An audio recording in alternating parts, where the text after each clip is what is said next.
여러분, 믿음이라는 주제만큼 이 성경에서 또한 우리의 신앙의 삶에서 자주 언급되는 것도 저는 없다고 봐요. 이 믿음이라는 이 주제가 얼마나 성경에서 많이 등장을 합니까? 또한 우리는 교회 생활을 하면서 믿음이 있어야 한다, 믿어야 한다라는 그 수많은 이야기를 듣습니다. 그런데요, 이 믿음이라는 것은요, 이 단순히 우리의 마음을 달래주는 것, 그냥 한번 믿어봐, 아이고 뭐 믿으면 되겠지, 뭐 믿는 대로 된대, 그러한 이야기나 아니면 우리의 심리적인 만족을 주기 위한 그러한 요소는 결코 아닌 것 같아요. 믿음은 내면에서 어떤 추상적인, 알 것도 같고 모를 것도 같은 그런 추상적인 이야기를 하는 사람들의 이론, 그러한 것도 아닙니다. 성경은 믿음이 하나님의 선물이라고 말씀하고 있습니다. 하나님의 선물인 믿음이 우리의 마음에 들어오면 어떻게 될까요? 하나님께서 선물을 믿음으로 우리의 마음에 허락해 주시면 과연 어떤 일이 일어날까요? 하나님의 능력이 나타나게 됩니다. 하나님의 권능이 믿음과 함께 나타나게 된다는 거죠. 단순히 이 믿음이라는 것은요, 우리의 신앙적인 영역 안에만 머물러 있지는 않습니다. 우리의 구체적인 삶 속에서 우리가 믿는 믿음이 역사하는 것을 우리 신자들은 경험하게 됩니다. 믿음은 역사하는 능력이 있다.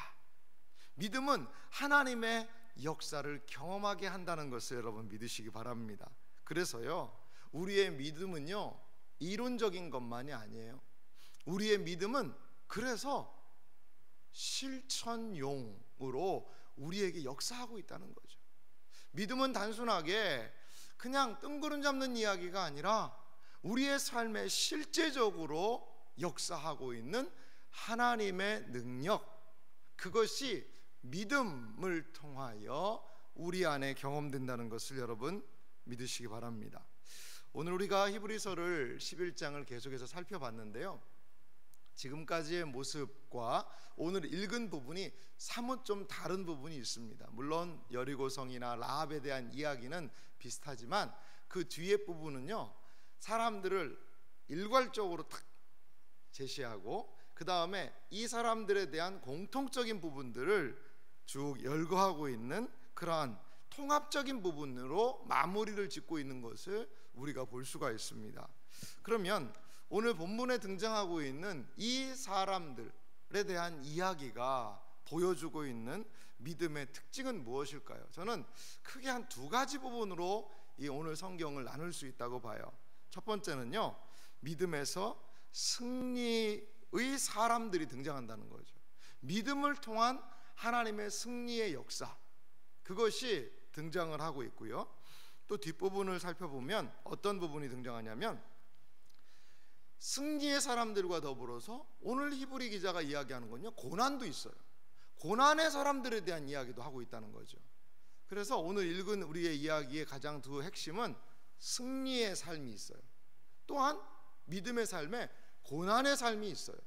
이 승리와 고난, 이 두 가지를 같이 오늘 본문이 우리에게 보여주고 있다. 그것을 먼저 생각을 하고 말씀을 좀 들으면 좋겠습니다. 그러면 먼저 이 승리의 사람들의 요소들은요, 여러 가지로 등장을 합니다.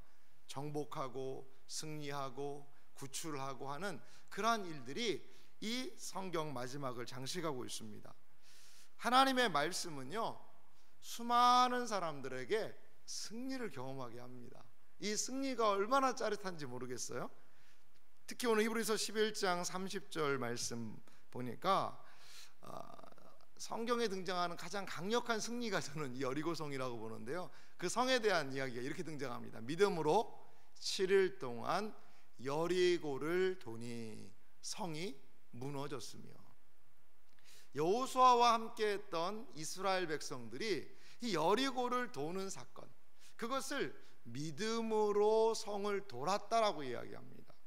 사실요, 그 여리고를 점령하는 것과 그 성을 한 바퀴씩 도는 것은요 전혀 상관관계가 없습니다, 여러분. 없어요.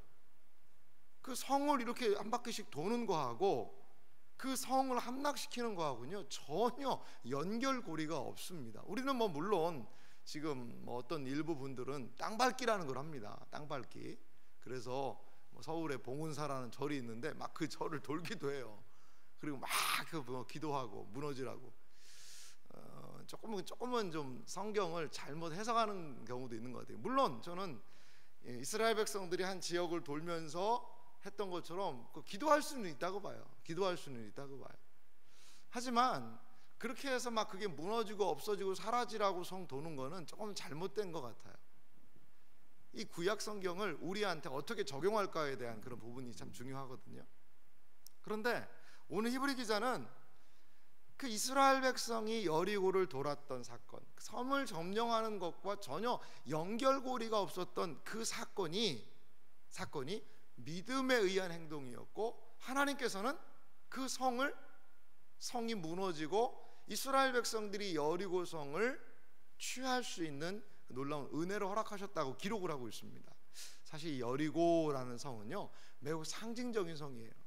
이스라엘 백성이 가나안 땅에 들어갔을 때 첫 성이 여리고였고요, 여리고가 어떻게 무너지느냐는 앞으로 가나안 땅에서 이루어질 전쟁이 어떻게 진행될 것인지를 보여주는 매우 상징적인 성이었다는 거죠. 믿음으로 그 성이 무너졌습니다. 그러면 가나안 점령은 어떻게 된다는 거예요? 믿음을 통하여 가능하다는 거죠. 믿음을 통하여. 우리의 2022년도 마찬가지입니다. 어떻게 우리가 감당할 수 있을까요? 이 특세를 통하여서 하나님이 주신 은혜를 우리가 마음에 품고 간직하고 살아간다면 마치 첫 성 여리고가 하나님의 방식으로 무너졌듯이 2022년 올 한 해의 모든 문제들도 믿음으로 감당하게 될 줄 믿습니다. 여러분, 2주의 특세 기간 자체가요 엄청난 믿음의 실현 아닙니까? 이게 한 2주간은 물론 뭐 평상시에 특세를 새벽 기도를 하셨던 분들에게 2주를 계속으로 간다는 거는 뭐 그냥 갈 수 있을 거예요. 근데 새벽 기도 안 하시던 분들이 한 2주를 하려고 그러면요 몸살이 납니다. 몸살이 나요. 그리고 갈등이 생깁니다. 갈까 말까. 그 스티커만 아니면 안 가도 되는데 날마다 붙이는 그 스티커, 이게 좀 재미가 좀 쏠쏠합니다. 이게 그래서 그 스티커 붙이려고도 가야 되기도 하고, 여러 가지 그 2주라는 시간을 끝까지 견디는 게 쉽지 않거든요. 쉽지 않거든요. 물론 중간에 한번 빠지신 분도 계시고, 나 빠져서 집에 지금 온라인으로 보고 있는데, 그런 분도 계실 수 있어요. 그런 분들은 실패한 거냐? 아니요, 그렇지 않아요. 참여한 만큼 분명히 은혜가 있는 줄 믿습니다. 이 2주간의 시간을 우리가 채워나가는 것도 참 인내가 필요하지 않습니까? 나 자신과의 싸움이 필요하지 않습니까? 2주간 왜 특세하냐고 그런 분들이 많이 계세요. 1주만 하지. 그리고 저도 1주만 하면 좋아요. 1주만 하고 싶기도 합니다. 그런데 그래도 우리의 그 육체적인 것도 그렇고 그 삶적인 부분도 그렇고 한 2주 정도의 그 시간을 통하여서 꾸준히 하나님에게 나아갈 수 있다면, 저는요, 그리고 기도할 수 있다면, 저는 웬만한 문제는 그 한 2022년 1년 동안에 웬만한 문제들은요 또 묵묵히 기도하면서 너끈히 감당하게 하더라고요. 제가 있던 아멘, 감사합니다. 제가 있던 교회에서는요, 그래서 특세를요 얼마냐면 4주씩 했어요. 4주씩. 연말에 2주, 연초에 2주 해가지고 4주를 합니다. 한 해를 특세로 마무리를 하고 새해를 특세로 시작하자. 4주간은 정말 온 교회 성도들이 힘을 모아가지고요 참여를 합니다. 그렇게 하니까 어떻게 되냐면 이게 영적인 그 체질이 달라지는 거예요. 체질이. 웬만한 어려움들이 와도 성도님들이 막 기도하면서 감당하는 그런 영적인 체질이 있더라고요. 여러분, 우리의 신앙적인 체질 개선이 좀 필요합니다. 아우, 새벽 기도 나 못해, 아우 나 건들지 마 라고 하지만, 그래도 온라인으로 보시는 분들 온라인으로도 일어나서 하시잖아요. 그리고 현장에 있는 분들은 참 더 대단하죠. 나 못해 라고 하지만 그래도 오니까 올만하지 않습니까? 그러니까 영적인 체질들을 이 새 벽두에 우리가 막 도전해 보는 거죠. 나 자신을 실험해 보는 거예요. 이러한 과정을 통하여서 우리에게 어떤 어려움이 온다 하더라도, 아니요, 꼭 어려움이 없다 하더라도 평소에 경건의 자리로 아하, 할 수 있겠구나라는 자신감을 얻으시라는 겁니다. 그래서 우리에게 이러한 특세의 시간, 특별한 시간이 필요한 것 같아요. 첫성 여리고 무너졌습니다. 새해 첫 새벽기도, 이 첫 특세가 우리에게 이렇게 진행되었습니다. 그것을 통하여서 하나님께서 올 한 해 우리에게 크신 은혜 내리시기를 간절히 소망합니다. 그러면서 여리고와 더불어서 한 여인에 대한 소개가 있는데 그게 바로 라합입니다. 31절 보니까요, 믿음으로 기생 라합은 정탐꾼을 평안히 영접하였으므로 순종하지 아니한 자와 함께 멸망하지 아니하였도다. 이 기생 라합이라는 이 여인은 여리고 성에 살고 있었지만 그 성을 배반하고요, 이스라엘 백성이 하나님께로 나온 여인입니다. 아주 미천한 신분이었죠. 하지만 그 여인의 행동은 무슨 행동이었다는 거죠? 믿음의 행동이었다는 거죠. 그 여인이 보인 것은 믿음의 행동이었고 하나님을 믿고 하나님께로 나아갔다는 겁니다. 이방 여인이었고 비천한 신분이었지만 하나님을 기억하고 하나님의 말씀을 받아듣고 믿음을 가지고 나아갈 때에 그 여리고 성 안에서, 그 멸망의 성 안에서도 구원을 받는다는 겁니다. 이것이 믿음이 보여주는 힘이에요. 아무리 내 신분이 연약하고 부족한 모습이라 하더라도 믿음을 가지고 나아갈 때에 하나님의 구원의 은총, 은혜를 경험할 수 있다는 겁니다. 이렇게 믿음은 우리에게 승리를 보여주고 있어요. 그러면서 32절 보니까요, 이제 세트로 열거를 하고 있습니다. 이 믿음의 사람들에 대해서 어떻게 하고 있는지 한번 32절은 한 목소리로 좀 같이 한번 읽어볼까요? 우리 같이 읽겠습니다. 내가 무슨 말을 더 하리요? 기드온, 바락, 삼손, 입다, 다윗 및 사무엘과 선지자들의 일을 말하려면 내게 시간이 부족하리로다. 아멘. 여기에 이제 사람들이 등장하는데요, 기드온, 바락, 삼손, 입다, 다윗 및 사무엘. 정확하게는 이제 6명의 사람들이 더 열거돼요. 이 히브리서 11장에는 약 20명의 구체적인 사람의 이름들이 열거되고 있습니다. 근데 좀 재밌는 게요, 기드온과 바락을 보면 기드온은 뭐 사사기의 6장에 나오고요, 바락은 뭐 4장 5장 그쯤에 나오거든요. 삼손하고 입다는 누가 먼저 나올까요? 사실 입다가 먼저 나옵니다. 그 다음에 삼손이고, 순서들이 살짝씩 좀 바뀌어 있는 부분이 있어요, 사사기하고는. 그리고 보세요, 사무엘이 먼저예요, 다윗이 먼저예요? 사무엘이 먼저입니다. 사무엘서가 있고 그 다음에 사무엘 뒤에 이제 다윗을 기름 붓지 않습니까? 그렇게 살짝 순서들을 좀 뒤바꿔 놓은 게 있습니다. 그게 뭐 큰 의미가 있는지 잘 모르겠어요. 하지만 히브리 기자는 분명히 이 사사들을 열거하면서, 그리고 또한 다윗, 이스라엘의 왕의 핵심이거든요. 다윗을 열거하고 사무엘과 선지자들을 또 열거하는 것을 볼 때 이 사무엘의 기능이 사사의 기능, 사무엘이 또 선지자의 기능도 합니다. 이런 부분들이 좀 연결이 되어 있는 것 같아요. 그런데 이런 사람들의 말을 하려면요, 뭘 하는 거예요? 시간이 부족하다는 거죠. 성경은 수많은 믿음의 사람들의 이야기로 꽉 차 있다는 겁니다. 이 모든 사람들이 믿음을 따라서 역사했다는 거예요. 기드온이, 바락이, 삼손이, 입다가, 다윗이, 사무엘이, 그리고 수많은 선지자들이 믿음의 삶을 살았습니다 라고 이야기하면서 수많은 믿음의 이야기가 성경 안에 가득 차 있다는 겁니다. 여러분, 이제 성경 읽기를 좀 시작하려고 하거든요. 성경을 읽을 때 이러한 믿음의 역사를 좀 우리가 바라보면서 성경 읽어도 너무 좋을 것 같아요. 성경 안에 히브리서 11장이 이야기했던 그 믿음의 사람들의 수많은 이야기들을 좀 보면서 아브라함에게, 이삭에게, 야곱에게, 요셉에게, 모세를 통하여 여호수아 안에, 사사들 안에, 그리고 수많은 왕들 안에 믿음의 역사들을 좀 확인하면서 성경을 읽는다면 더 성경이 생동감이 넘치지 않을까요? 저는 그것이 히브리서 11장식 성경 읽기라고 봐요. 히브리서가 제시하고 있는 이 사람들을 직접 창세기에서부터 요한계시록까지 찾아가면서 읽게 된다면 성경 읽는 그 관점이 좀 달라지지 않을까 생각이 듭니다.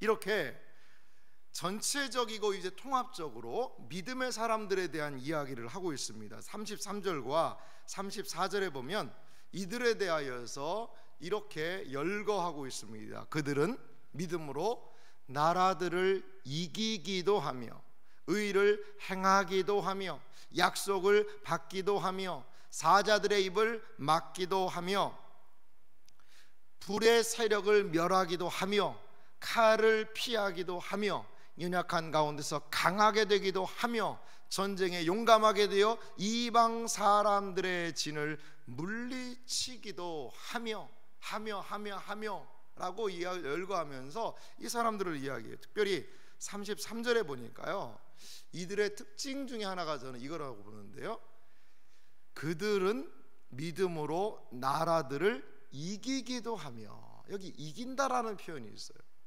자, 이 믿음의 사람들의 특징은요, 세상을 이긴 사람들입니다. 세상을 이겼어요. 열거된 많은 사람들을 보세요. 그 사람들은요, 이스라엘 백성을 구원하고 하나님의 능력을 나타난 이긴 사람들, 승리의 사람들이었던 것을 볼 수 있습니다. 이들이 의를 행했고요, 그 행한 가장 중요한 것은 그 약속을 받았기 때문이라는 거죠. 자, 승리한 사람 중에 사자의 입을 막기도 하면 누가 생각나세요? 기도의 사람 다니엘이 생각나죠. 사자굴에 던져졌지만 하나님께서 사자의 입까지도 막은 놀라운 승리를 믿음으로 경험했다는 거죠. 이 성경 안에는 하나님을 믿고 믿음으로 반응한 수많은 사람들을 만날 수 있다는 거죠. 34절 말씀도 한번 다시 보실래요? 거기 보면 불의 세력들을 멸하기도 하고, 저는 이 다니엘의 세 친구들이 여기서 생각이 나요. 불의 세력들을 멸하기도 하다. 그 풀무불에 집어 던졌지만 거기서도 살아나지 않습니까? 우리가 생각할 때는 풀무불에 던져 넣기 전에 막 하나님이 폭우를 내리셔가지고 물을 집중 투하해가지고 그 풀무불이 확 꺼졌으면 좋겠는데, 그게 아니거든요. 불 위에 들어가거든요. 근데 불에 들어가서도 하나님의 역사를 경험합니다. 34절에 제가 가장 마음에 들어오는 그런 말씀은요, 이 부분이에요. 연약한 가운데서 강하게 되기도 하며, 이 연약한 가운데서 강하게 되기도 하며, 저는 이게 믿음이 보여주는 가장 중요한 특징이라고 봐요. 믿음을, 하나님을 만나게 되면요, 처음부터 막 능력이 있고 강해지지 않아요. 하나님을 만나게 되면요, 연약함이 먼저 경험되는 것 같아요. 우리의 약함이 먼저 경험된다는 거죠. 인간의 무능함을 보게 됩니다. 그런데요, 놀라운 일은 어떤 부분이 있냐면, 이 자신의 한계와 약함에 대한 깊은 깨달음이 있지만요, 그 연약함 속에서 하나님의 능력을 경험한다는 거예요. 이 세상은 무엇을 이야기합니까? 온갖 사람들을 칭송합니다. 사람들의 아름다움을 칭송하고 사람들의 능력을 이야기합니다. 미스 코리아, 미스터 코리아, 이런 것을 세워서 사람이 얼마나 아름다운지, 얼마나 힘이 센지 그런 것에 대해서 막 자랑을 합니다. 그리고 어떤 사람이 누가 돈이 더 많은지, 어떠한 기술적인 능력을 가지고 이 세상을 이롭게 하는지, 그러한 온갖 인간의 능력에 대한 찬미로 가득 차 있지요. 그런데 성경은요, 이 하나님의 말씀을 만나게 되면 우리는요, 우리가 누군지 알게 되는 것 같아요. 우리는요, 우리의 약함을 알고 있어요. 우리 연약함을 알고 있습니다.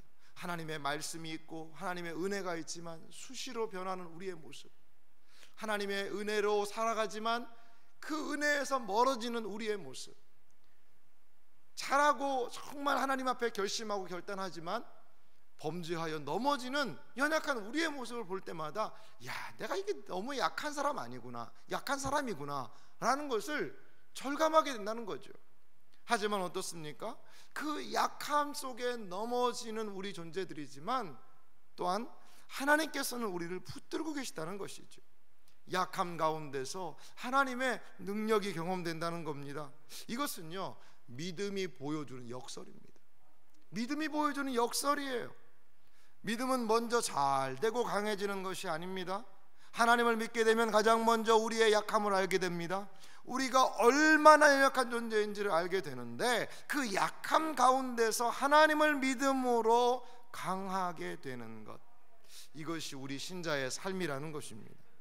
우리 안의 연약함, 하나님의 강함이 우리 안에 우리의 연약함, 하지만 하나님의 강함이 공존하는 것이 우리의 모습이라는 것이죠. 고린도후서 11장 30절에서 사도 바울 선생님은 이렇게 고백합니다. 내가 부득불 자랑할진대 내가 약한 것을 자랑하리라. 사도 바울은 왜 약한 것을 자랑한다고 그럴까요?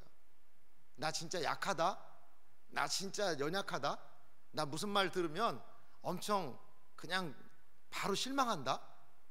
여러분, 누가 약한 것을 자랑하고 싶어요? 다 힘센 거 자랑하고 싶고, 약해도 강한 척 이렇게 하는 것이 사람인데, 왜 약한 것을 부득불 자랑한다라고 사도 바울이 한 이야기는 무엇일까요? 그것은 나의 약함을 경험할 그때에, 내가 약한 그때에 하나님의 강함을 경험할 수 있기 때문이라는 거죠. 믿음의 길은 나의 약함을 보게 해요. 하지만 믿음의 길은 그 안에서 하나님의 강함을 보게 한다는 거죠. 우리의 연약함, 우리의 육신의 연약함들을 경험할 때가 있죠. 질병이 올 때가 있죠. 야, 내가 이렇게 연약한 존재구나. 하지만 우리는 하나님 안에서의 강함을, 하나님 안에서의, 우리가 인간이 최종적으로 갈 수 있는 것은 죽음밖에 없지요. 하지만 죽음 너머에 있는 하나님의 강함인 부활까지도 우리에게 허락하는 약함 통하여 강함을 경험하게 하는 것이 하나님의 일이라는 겁니다. 그렇습니다. 수많은 믿음의 사람들은 하나님의 이 강함 속에, 능력 속에서 승리를 경험한 사람들이었다는 겁니다. 그런데요, 성경의 역사는 이렇게 약함 속에서도 강함을 경험하여, 기드온의 약함 속에서도 하나님이 그를 붙들어서 용사로 세우셔서 수많은 일들을 하게 하시기도 하는 그런 승리의 역사도 있지만요, 고난의 사람들의 순교, 고난, 궁핍에 대한 이야기도 더 많다는 것을 우리는 생각할 필요가 있습니다. 이게 참 저는 믿음이 보여주는 역설적인 부분이라고 봐요. 믿으면 다 잘 되고 믿으면 다 승리한다가 아니라, 오늘 보세요, 고난의 사람들을 통하여 순교와 고난, 궁핍, 이러한 것들이 이 믿음 안에 포함되어 있다는 거예요. 히브리서 11장 36절에서부터 37절을 보니까 이들에게 있는 이 고난의 사람들이 겪었던 순교와 고난과 궁핍을 이렇게 설명해 주고 있어요. 36절 말씀 보겠습니다. 또 어떤 이들은 조롱과 채찍질 뿐 아니라 결박과 옥에 갇히는 시련도 받았으며, 돌로 치는 것과 톱으로 켜는 것과 시험과 칼로 죽임을 당하고 양과 염소의 가죽을 입고 유리하여 궁핍과 환난과 학대를 받았으니. 믿음으로 고난을 면하기도 하지만요, 오히려 믿음은 고난을 위한 길을 우리에게 열기도 한다는 거예요. 다시 말씀드릴게요. 믿음으로요 고난을 면하기도 하지만 오히려 믿음은요 고난을 위한 길을 우리에게 열기도 한다라는 거죠. 우리는 믿음 생활을 하면 승리를 경험하기보다 고난을 경험하는 그 상황을 더 많이 보게 되는 것 같아요. 믿음은요 우리에게요 때로 고난을 줘요. 저도 선교지를 이렇게 둘러보면 참 이분이 능력 있는 분이에요. 엄청난 분이에요. 근데 그 모든 것들을 뒤로 하고 그 선교지에 와서 참 정말 말도 안 되는 환경에서 영혼들을 섬기는 분들이 간혹 계시더라고요. 참 대단한 분이시다. 그분은 그냥 가만히 있어도 돼요. 가만히 자기가 하는 일 하면 됩니다. 그런데 그런 모든 것들을 다 내려놓고 그 열악한 환경에 들어가서 그분들을 돕고 복음을 증거하고 말씀을 가르치는 거예요. 믿음의 길을 통하여 선교의 길로 들어섰지만 기다리는 것은 이 뭐 꽃길만 걷는 것이 아니거든요. 고난의 길이에요. 가시밭 길이에요. 무엇이 그분에게 고난을 준 것이죠? 믿음이 고난을 줬다는 겁니다. 일반적으로는 참 이해가 안 되는 일이죠. 이해가 안 되는 일이죠. 하지만 믿음이 그에게 고난의 삶을 주고 있다는 겁니다. 그러면 우리는 사실 고난받기가 되게 싫잖아요. 누가 고난받기를 좋아하겠어요? 고난받는 것이 내게 유익이라 내가 주의 율례들을 배우게 되었나이다 라는 성경 기사가 있지만 굳이 찾아서 고난으로 들어가고 싶지는 않거든요. 그게 인간의 본성입니다. 고난이 오면 그래 감당을 하겠지만 굳이 내가 찾아서 고난으로 들어갈 필요는 없지 않겠는가? 물론 그것도 맞는 말입니다. 그런데요, 믿음의 길은, 믿음의 삶을 살게 되면 고난이 따라오는 것이 당연지사할 수 있다는 거죠. 믿음은 우리에게 고난을요 감당할 또한 힘을 줘요. 고난을 당하는 것도 믿음의 중요한 요소가 된다는 거죠. 타협하는 것, 그것은 고난을 피할 수 있는 길이기도 합니다. 적절하게 타협하는 것.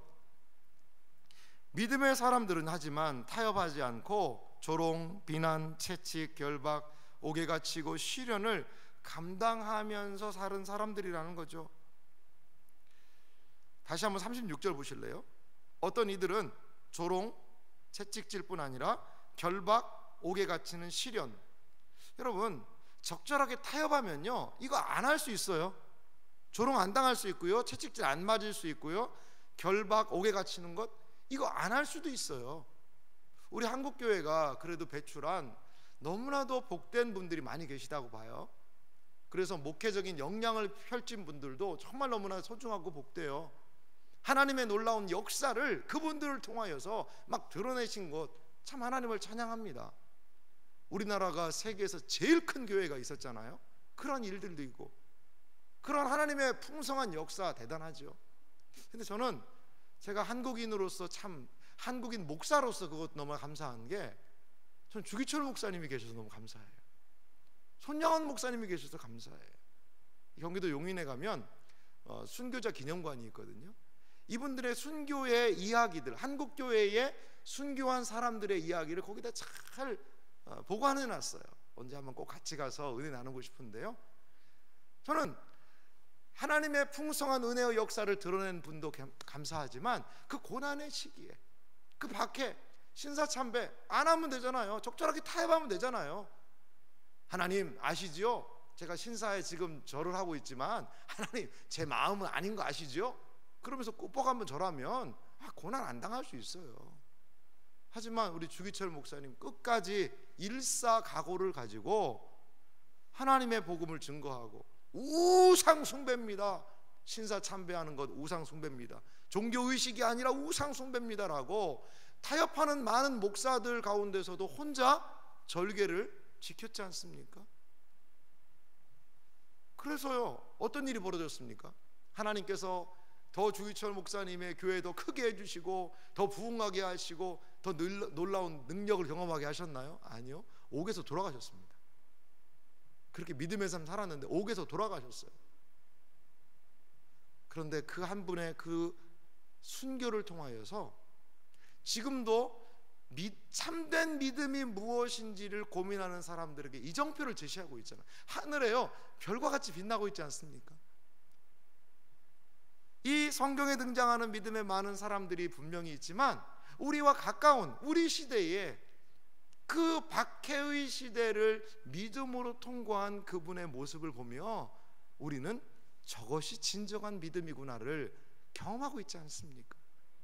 그렇습니다. 이것이 바로 믿음이 보여주는 역할이라는 것입니다. 우리에게 고난이 있지요, 시련이 있지요. 적절히 타협해서 그것을 피하는 것은 믿음의 삶이 아니라고 이야기를 한다는 거예요. 우리에게 시련이 옵니다. 우리에게 유혹이 옵니다. 어려움이 옵니다. 그것을 이겨낼 수 있는 힘, 그것이 바로 믿음이고, 그리고 또한 성경은 믿음 안에 믿고자 하는 자들에게는 시련이 있다라고 이야기를 해요.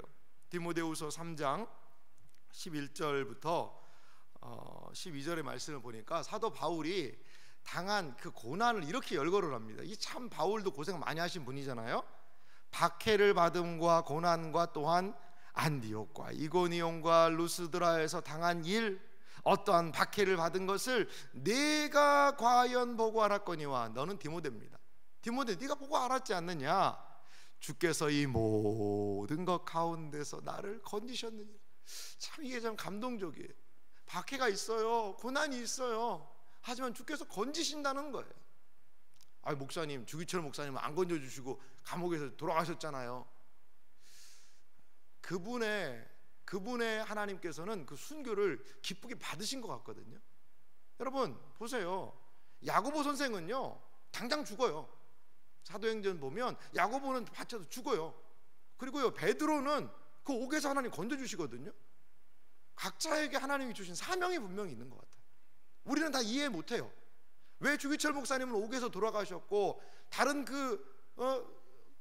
배반한 목사님들은 그래도 나중에 뭐 회개하셨겠지만, 아니 뭐 오래 살면서 막 교회 더 커지고 그게 무슨, 이게 그럼 순교하는 게 무슨 소용이 있느냐라고 생각할 수도 있어요. 하지만 분명히 오늘 성경이 이 사도 바울 선생이 하는 이야기는요, 시련 가운데서도 하나님께서 건지시는 것, 그것이 육체적인 건짐인지 영혼의 건짐인지 우리가 다 평가할 수는 없지만 분명히 하나님께서는 시련을 믿음으로 감당하는 사람들을 보호하신다는 것을 믿으시기 바랍니다. 그러면서 디모데후서 3장 12절은 우리에게 이렇게 말합니다. 같이 한번 읽어볼까요? 함께 읽겠습니다. 무릇 그리스도 안에서, 예수 안에서 경건하게 살고자 하는 자는 박해를 받으리라. 예수님 안에서 경건하게 살고자 하는 자, 믿음으로 살고자 하는 자들에게는요 어려움이 있습니다. 세상이 싫어하는 거예요. 왜? 무엇 때문에? 예수님 때문에 그래요. 예수님이 세상에서 박해 받으셨잖아요.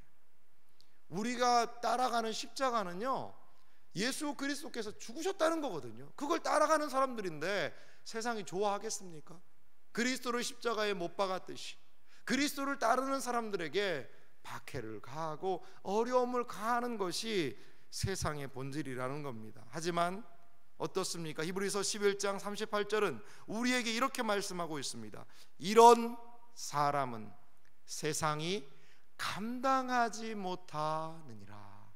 그들이 광야와 산과 동굴과 토굴에 유리하였느니라. 이런 사람들을요 세상이 감당하지 못한다라는 겁니다. 이 원어적인 의미를 보니까 세상이 감당하지 못한다라고 표현이 되어 있기도 하지만요, 이들이 이런 세상이 감당하지 못한 믿음을 가질 수 있었던 가장 중요한 이유는 뭐냐면 그들에게 세상은 가치가 없었다라는 의미를 내포하고 있어요. 그들에게 세상은 가치가 없었다라는 거라는 거예요. 왜냐하면 그리스도 안에서 더 나은 가치, 더 나은 세계, 더 온전한 것을 바라볼 수 있었기 때문에 그들에게는 이 세상이 마치 가치 없는 것처럼 여겨졌다라는 겁니다. 이것이 믿음의 사람들의 고백이에요. 주 예수보다 더 귀한 것은 없네, 예수밖에는 없네. 여러분 이 찬양이 가사가 정말 절절하게 내 마음에 와 닿습니까? 그게 바로 믿음의 삶이라는 거예요. 그게 바로 히브리서 11장에 이 사람들이 주 예수보다 더 귀한 것이 없네 라는 이들의 이 고백은 바로 믿음의 고백이었다는 거죠. 세상보다 더 가치 있는 그것을 이들은 경험하였고, 그래서 진정한 가치이신 그리스도를 만났고, 그 그리스도께서 이 험악한 세상, 환난이 많고 곤고가 많고 핍박이 있지만 그 가운데서도 진정한 가치인 그리스도를 발견했기 때문에 믿음으로 살 수 있었다라는 겁니다. 예수님께서는 요한복음 16장 33절에 우리에게 이렇게 말씀하고 계세요. 이것을 너희에게 이르는 것은 너희로 내 안에서 평안을 누리게 하려 함이라. 세상에서는 너희가 환난을 당하나 담대하라, 내가 세상을 이기었노라. 할렐루야. 세상에서는 믿음의 삶을 살다 보면 환난이 있어요. 박해가 있어요. 어려움이 있어요. 세상이 우리에게 그것을 줍니다. 하지만 우리가 담대할 수 있는 이유는 무엇입니까? 우리 주님께서 세상을 이기셨기 때문인 줄 믿으시기 바랍니다. 우리 주님이 승리하셨어요. 우리 주님이 더 가치가 있어요. 우리 주님이 더 좋아요. 이것이 바로 우리로 하여금 믿음의 삶을 도전하고 있다라는 것입니다. 저는 이제 오늘 말씀을 마치면서 한 가지 중요한 말씀으로 마무리를 하려고 해요. 자, 보십시오. 믿음을 따라 누구는 승리했잖아요. 믿음을 따라 누구는 고난을 받아요. 이 승리와 고난을 연결할 수 있는 고리가 뭐냐 이거죠. 우리가 볼 때는 이해가 안 되거든요. 아니, 믿음 생활하면 다 잘 되게 해주든가 그렇게 하지, 또 뭐 고난을 당한다고 고난을 바꿔서 막 승리로 만들어 주든가. 그러니까 막 헷갈리는 거예요. 누구는 믿으면 잘 된다 라고 얘기하고 누구는 믿으면 고난 받는다. 그 사이에서 막 헷갈리는 거죠. 여러분, 승리와 고난의 연결고리는 무엇일까요? 그것은 바로 더 좋은 부활이라고 성경 이야기를 하고 있습니다. 승리와 이 고난 두 가지가 다 믿음의 삶을 알 수 있는 것이 있는데, 그것은 무엇이냐? 바로 더 좋은 부활이라는 거예요. 더 좋은 부활. 히브리서 11장 35절은 우리에게 이렇게 말씀해요. 여자들은 자기의 죽은 자들을 부활로 받아들이기도 하며 또 어떤 이들은 더 좋은 부활을 얻고자 하여 심한 고문을 받되 구차히 풀려 나가기를 원하지 아니하였으며. 33절 34절 사이에 이 35절이 있고요, 36절 37절 38절 위에 이 35절이 있어요. 35절은 더 좋은 부활, 더 가치 있는 것에 대해서 이야기를 하고 있다는 거죠. 승리를 구한 사람들도 고난을 당한 사람들도 동일하게 더 나은 그 가치, 승리의 궁극적인 것 부활로, 고난을 당하지만 고난이 끝내 우리에게 줄 수 있는 것 더 좋은 부활로, 이것을 바라볼 수 있었기 때문에 어떤 사람들은 승리 가운데서도 그 승리를 통하여 하나님의 영광을 바라보았고, 어떤 사람들은 고난이 있어도 그 고난을 통하여 하나님의 생명의 역사를 소망하는 삶을 살 수 있었다는 겁니다. 사랑하는 성도 여러분, 생사고락간에 우리가 이 세상을 살아갈 때에 더 좋은 부활이 있다는 것, 이것을 믿고 믿음의 삶을 사시는 여러분들 되시길 바랍니다. 더 좋은 가치가 있다는 것, 그것을 기억하며 때로는 세상이 주는 그 길 가운데서도 믿음의 길로 타협하지 않고 나아가는 우리들의 모습이 되기를 간절히 소망합니다. 고린도후서 13장 4절 보니까 사도 바울 선생님이요, 이걸 정확하게 표현하고 있어요. 이걸 정말 너무나도 오늘 본문을 정확하게 요약해서 이렇게 표현하고 있습니다. 약함과 강함의 관점, 또 죽음과 부활, 여러 가지 부분을 한번 보면서 이 본문 한번 자세히 살펴보시기 바랍니다. 본문을 보세요. 그리스도께서 약하심으로 십자가에 못 박히셨으나, 예수님이요 약했기 때문에, 사람이니까 십자가에 못 박혀 죽은 거예요. 하지만 하나님의 능력으로 살아 계시니, 자, 약함으로 십자가에 죽으셨지만 하나님의 능력으로 살아 계신다. 부활하셨잖아요. 그것을 사도 바울 선생님은 우리에게 동일하게 적용합니다. 우리도 그 안에서 약하나, 우리가 얼마나 연약한 존재인지를 알아요. 쉽게 변하는 존재인지를 알아요. 우리 연약함을 알지요. 예수님 믿기 전에는 건강하고 돈 있으면 다 되는 거지 하고 강하다고 생각했지만, 예수님 만나고 보니까 얼마나 연약한 죄인인지, 얼마나 부족한 사람인지를 우리도 그 예수 안에서 우리의 약함을 안다는 거예요. 우리의 약하다는 거죠. 하지만요, 너희에게 대하여 하나님의 능력으로 그와 함께 살리라. 약하지만요, 하나님의 능력으로 그와 함께 살리라. 부활을 경험하게 된다는 거죠. 이것이 신자로 하여금 고난 가운데서도 끝까지 인내할 수 있게 하는, 약한 가운데서도 하나님의 강함을 경험할 수 있게 하는 근거라는 겁니다. 그리스도 안에서 우리 연약합니다. 하지만 하나님의 능력으로 우리를 살리실 수 있는 능력이 있다는 것을 믿으시기 바랍니다. 이것이 바로 믿음의 삶 아닐까요? 사랑하는 성도 여러분, 직장이 어렵지요. 사업이 어렵습니다.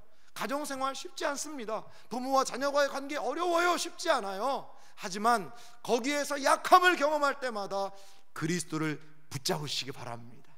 그리스도가 능력이 되어주셔서 때로 시련을 정면 승부하기도 합니다. 고난이 있지만 고난에 끝까지 순종하며 인내하기도 합니다. 때로는 우리의 연약함 가운데서 하나님의 능력으로 승리를 경험하게 하기도 합니다. 하나님의 능력을 경험하고 의지하는 사람들은 승리 가운데서 결국 교만하지 않습니다. 하나님의 능력을 의지하는 사람들은 낙심과 절망의 상황 가운데서 결코 실망하여 포기하고 넘어지지 않습니다. 무엇 때문에? 믿음 때문에. 2022년을 우리는 어떻게 시작하고 어떻게 감당할 수 있을까요? 이 믿음으로 감당하기 바랍니다. 하나님이 주신 승리를 하나님을 생각하며 찬양과 경배 올려드리고, 우리에게 닥쳐오는 시련들은 믿음으로 끝까지 인내하며 감당해낼 수 있는 그것, 이것이 바로 성경이 이야기하는 믿음의 사람들의 모습이라는 것입니다. 세상이 감당하지 못하는 사람들, 그것은 누구일까요? 바로 믿음의 사람들입니다.